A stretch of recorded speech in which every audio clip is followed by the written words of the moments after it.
Hidden among the ranches and rolling hills in the northern part of Denton County, Texas, the remains of more than 400 people lie in an overgrown cemetery. And even though it was abandoned and forgotten a long time ago, a few headstones can still be found.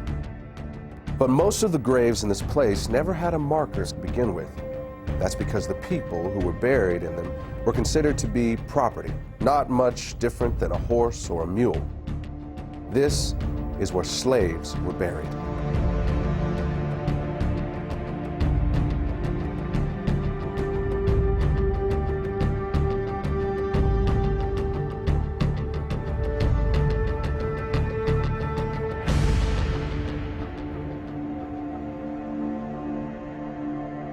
Hello, my name is Marcus Lloyd. And I'm Michelle Renee. We thank you for joining us. If you are African American, you and I will always be connected to the people whose bodies lie in that cemetery. Our ancestors may have worked alongside of them in the same cotton fields. They could have been bought and sold at the same auction houses or had chains hammered around their necks by the same overseer.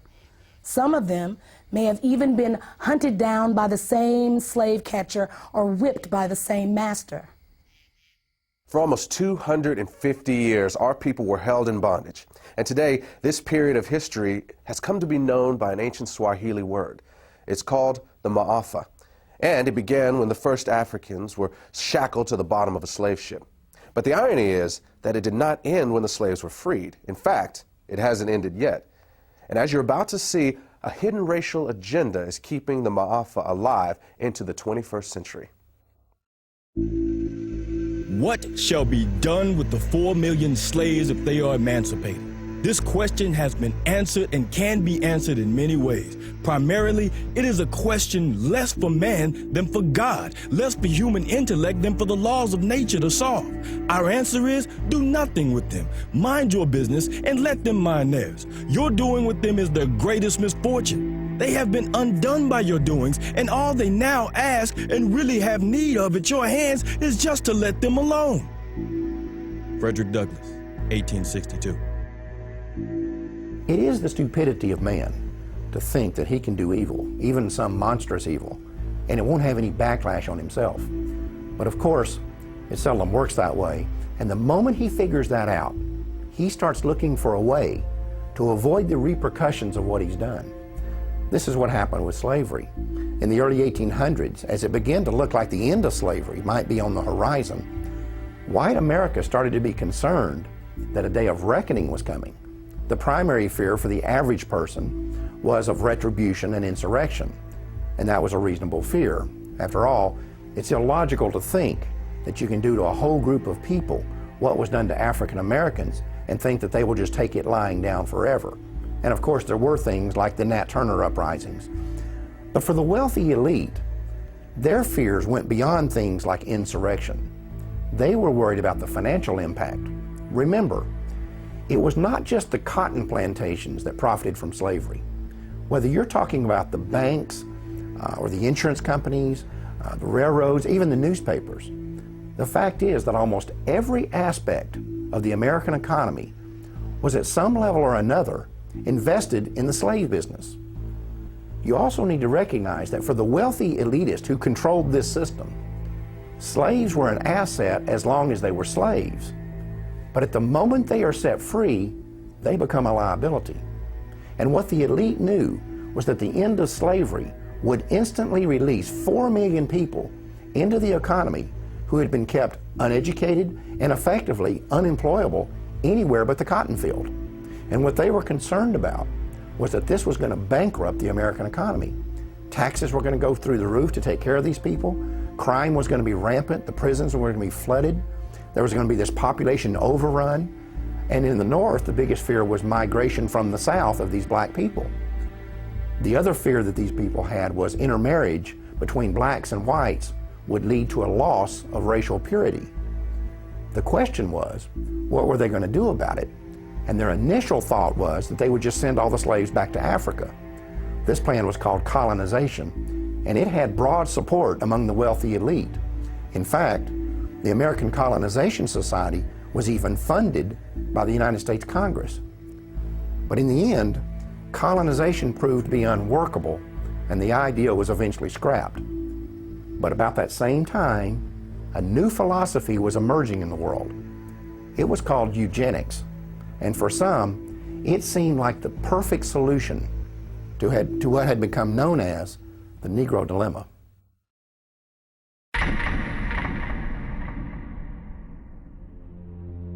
I do not join in the belief that the African is our equal in brain or in heart.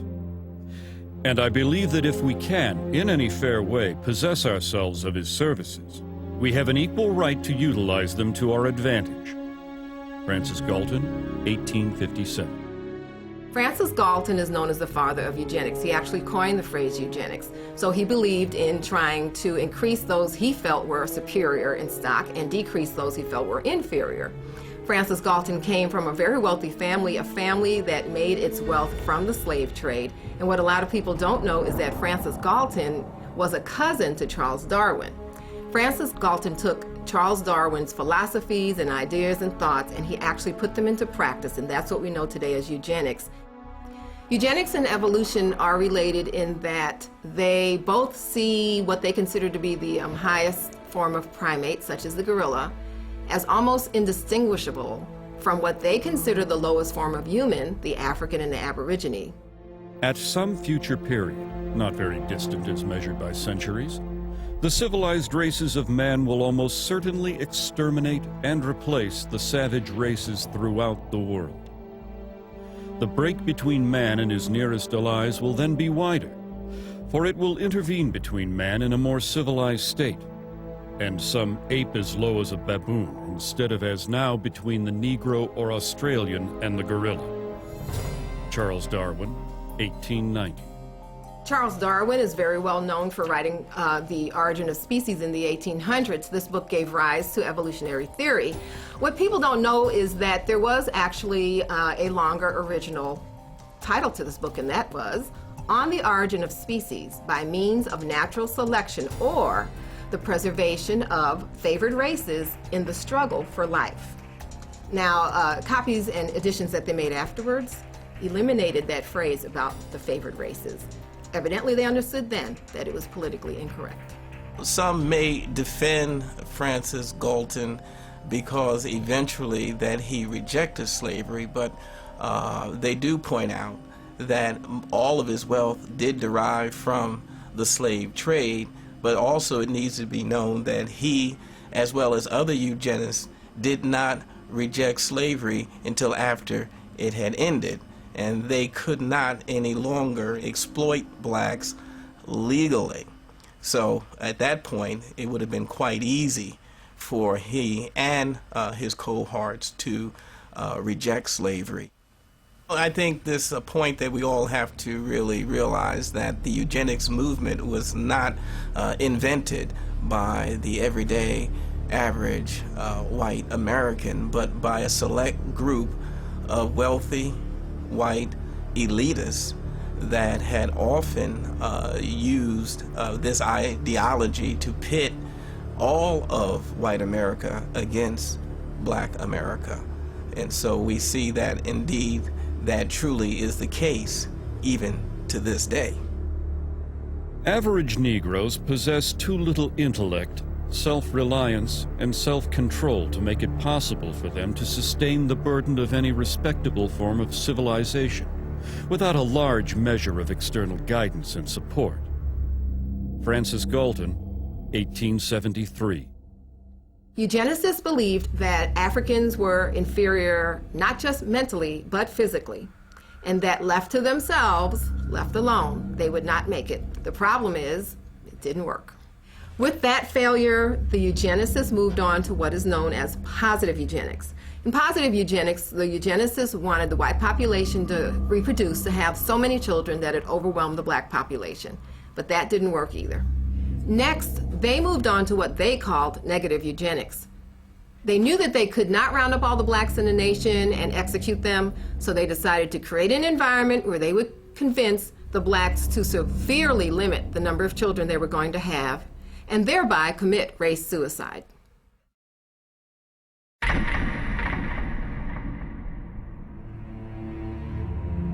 The problem of the socially fit must be treated not as one of color, but as a problem of the spread of feeble-mindedness. Dr. Charles Davenport, 1913, director of the Eugenics Record Office, Cold Spring Harbor, New York, and co-founder of the American Eugenics Society.